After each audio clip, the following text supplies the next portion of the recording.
يكون معي الآن الكابتن سيد عيد مدير فني نادي النصر. نقدر نقول مبروك على النهارده؟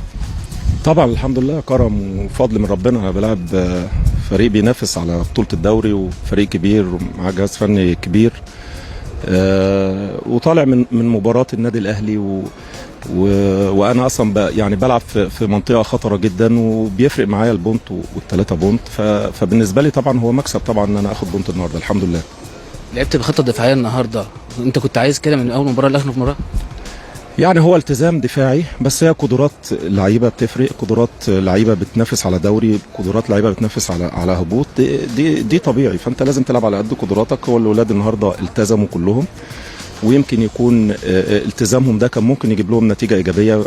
انا طبعا انا بعيد، ممكن ليا ضربه جزاء، ممكن ليا كره مش اوف سايد، يعني بالظبط كده. يعني ده انا اللي بلعب عليه من اول الماتش، بلعب على الفرصه، وفي نفس الوقت ما خلوهمش يلعبوا، وقفلنا مفاتيح لعبهم. الاولاد التزموا بيها قوي، وكان في توفيق عالي جدا معانا في الالتزام الدفاعي، على اساس ان انا برضو بحاول بقدر الامكان ان انا الم ابناط من المباراه اللي جايه، على اساس لما اوصل للفرق اللي هي قدراتها زي ابتدي اطمع شويه والعب على المكسب ان شاء الله. في بعد مباراة مشاهدة كده مع مراقب المباراة، كان ايه اللي بيحصل؟ هقول لحضرتك، انا الماتش اللي فات انا بلعب، المفروض ان بتروسبورت ملعبي، انا بلعب النادي الاهلي على ملعبي. جيت من بره لقيت تعليمات، يعني انا مش عايز اتهم حد يعني بعينه، هي مصر كلها اهلاويه، يعني لقيتهم بيغرقوا الملعب للنادي الاهلي.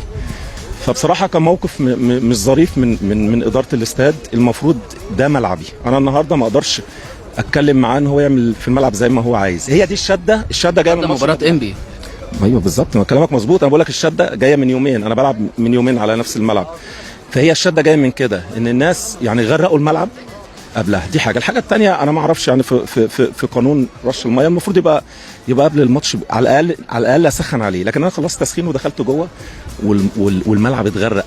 حتى انت حضرتك شفت الاداء في الشوط الاولاني، الكره كانت بتتزحلق، ما ساعدتهمش وما ساعدتناش. فهي كانت غريبه شويه ان ايه، ان انا لسه هنزل الملعب يتغرق بس. شكرا لك يا كابتن. شكر ليك ولضيوفك.